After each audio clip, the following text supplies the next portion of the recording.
dan kemudian mendapat tanggapan positif, bantuan dari orang malah bermanfaat bagi ibunya kan.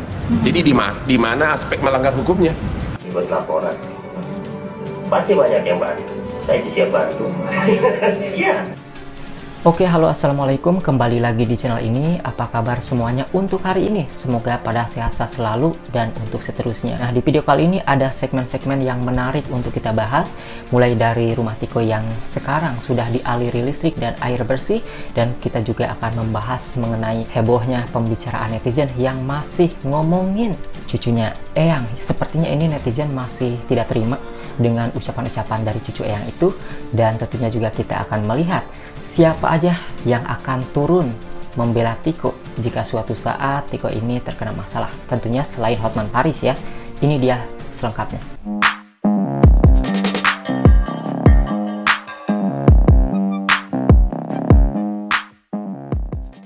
Ya, berita Tiko memang masih hangat diperbincangkan akhir-akhir ini ya, sampai saat ini bahkan baik itu Tiko ataupun juga keluarganya yang sekarang pihak cucunya itu tuh yang masih ramai dibicarakan oleh para netizen. Namun untuk fokus tujuan awal yang digaungkan oleh para netizen, khususnya para YouTubers yang lebih dulu memviralkan Tiko, karena memang mereka niatnya ini baik ya, bukan mencampuri urusan masa lalu Tiko ataupun saudaranya siapa. Mereka hanya ingin membantu Tiko ya, dan sekarang terbukti jika mereka ini memberikan waktunya, tentunya juga berdasarkan ekonomi ataupun keuangannya juga membantu Tiko, dan alhasil sekarang rumah Tiko ini sudah dialiri listrik dan air bersih. Gak kebayang tuh selama 12 tahun sekarang mulai dipasang listrik lagi dan air sudah ada. Dan alhamdulillah banget ya untuk para teman-teman YouTubers, para konten kreator yang memang benar-benar tulus membantu Tiko, dan sekarang Tiko diharapkan bisa beristirahat dengan tenang, karena masih banyak ya orang-orang yang peduli kepada Tiko, khususnya para artis. Pastinya mereka juga ingin datang ke tempat Tiko, karena kemarin juga kita lihat jika Natalie Hosker, mantan istrinya Sule itu juga datang ke rumahnya Tiko, dan kita berharap semoga artis-artis ataupun public figure lainnya yang ingin datang ke rumah Tiko, mereka memberikan waktu jeda ya untuk Tiko beristirahat, karena bagaimanapun Tiko ini kan merasa lelah, merasa capek ya untuk menerima banyak tamu di setiap harinya, setiap jam. Itu sangat capek sekali, semoga mereka mengerti itu. Nah, namun yang paling menarik untuk kita bahas di sini adalah perbincangan para netizen yang masih mempertanyakan cucu Eyang, yang sampai saat ini netizen ini penasaran bagaimana sih wajah dari cucu Eyang itu, dan mereka itu sampai mencari akun Instagramnya, akun Facebooknya, akun TikToknya. Alhasil mereka sudah menemukan data-data identitasnya yang diduga adalah seorang PNS. Netizen di sini menuntut agar pihak cucu ayah Tiko ini untuk meminta maaf langsung kepada Tiko, dikarenakan sepertinya yang saya lihat dari kacamata pandangan saya, kalau netizen ini masih tidak terima ya dengan ucapan-ucapannya itu, apalagi dengan ada kata yang kurang baik untuk dipilih, yaitu mengatakan peliharaan. Itu yang membuat netizen kesel, dan tentunya juga nada-nada perkataannya yang kurang bagus ataupun kurang elok kepada Om ya. Ini kan ponakan, jadi ke Tiko ini Om, harusnya itu harus lebih sopan. Sedangkan kalau memang benar dia PNS, tentunya dia adalah orang yang berpendidikan tinggi.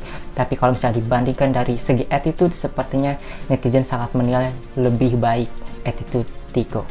Nah, permasalahannya kan ini adalah terkait tuduhan pencemaran nama baik, karena ngomongin ayahnya yang enggak-enggak katanya. Padahal menurut Hotman Paris, pengacara kondang yang berpuluh-puluh tahun dia ya berjalan di ranah hukum, mengurusi masalah-masalah besar, Tiko dikatakan oleh Hotman Paris tidak bersalah. Tidak ada orang yang disebut di dalamnya ataupun menyerang nama seseorang. Tiko tidak menceritakan kejelekan ayahnya. Justru menurut Hotman Paris, dengan cerita Tiko ini bisa menginspirasi banyak orang, dan hasilnya ya positif. Banyak orang yang peduli, membantu dan memuji bagaimana sikap seorang anak kepada ibunya yang saat ini benar-benar disanjung dan dipuji oleh para netizen, yang menjadi inspirasi banyak orang. Nah, kemudian wartawan bertanya kepada Hotman Paris seperti ini, kita lihat cuplikannya. dan kemudian mendapat tanggapan positif, bantuan dari orang malah bermanfaat bagi ibunya kan. Jadi di mana aspek melanggar hukumnya? Saya kira belum ada dasar, karena buktinya selama puluhan tahun ada yang ke saudaranya yang datang mengurus ibu ini. Ya itu pertanyaan, ada yang nggak datang? Kalau memang belum, ya kenapa tiba-tiba mau ngurusin gitu kan? Nah, itu yang dikatakan oleh Hotman Paris. Jawaban dari Hotman Paris ketika ditanya oleh wartawan terkait Tiko apakah dia bersalah mengatakan cerita itu, dan tentunya dia disebut tidak bersalah. Jika ada orang yang ikut campur dengan urusan mereka, baik itu keluarganya, saudaranya yang mengatakan Tiko itu salah, mengapa mereka baru muncul gitu ya? Kenapa baru sekarang? Mengapa bertahun-tahun tidak menceritakan semuanya dan memberikan yang terbaik buat Tiko? Itu yang menjadi pertanyaan. Dan selain Hotman Paris, ada juga pengacara Sultan Bojong ataupun Zainuddin Esa.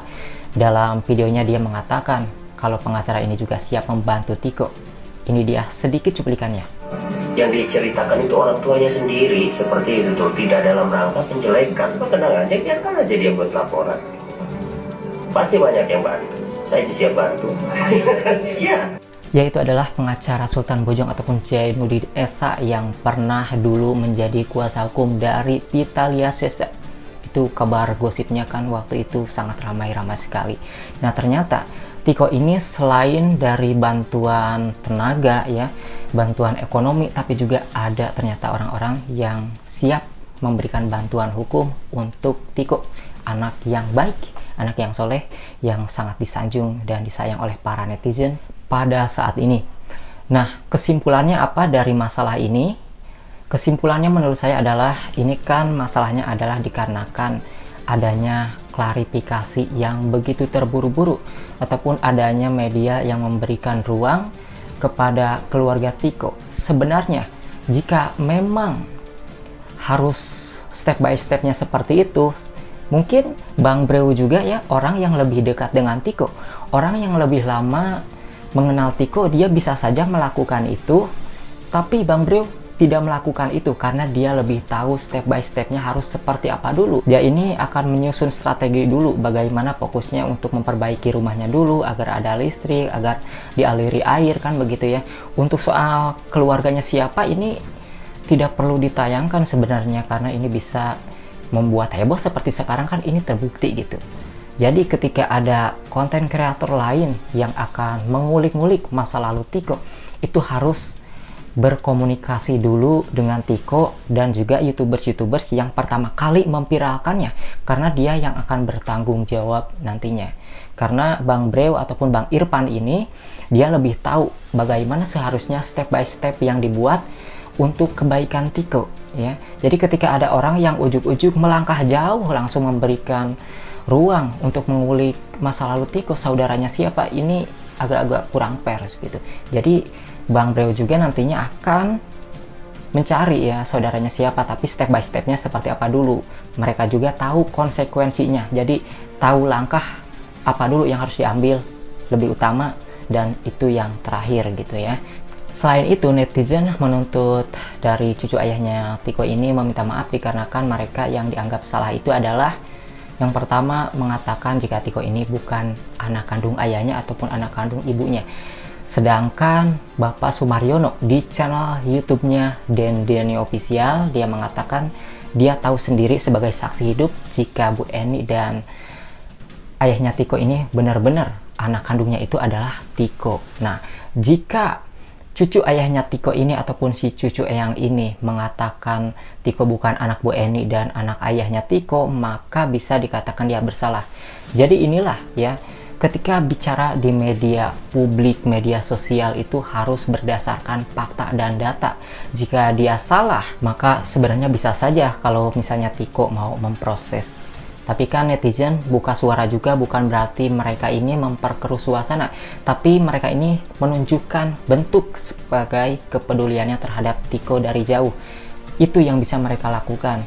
Setuju ataupun tidak sependapatnya kalian dengan para netizen yang buka suara, tentunya kalian harus bisa saling menghargai ya. Jika kalian tidak setuju dengan pendapat mereka, lebih baik diam, dan mereka yang ingin buka suara ya silakan saja, karena hal yang sudah mempublikasi itu wajar-wajar saja mau di komen negatif ataupun positif, karena itulah konsekuensinya jika sesuatu yang sudah dipublik namun menuai pro kontra, alhasil komentarnya pun menuai pro dan kontra ataupun positif dan negatif.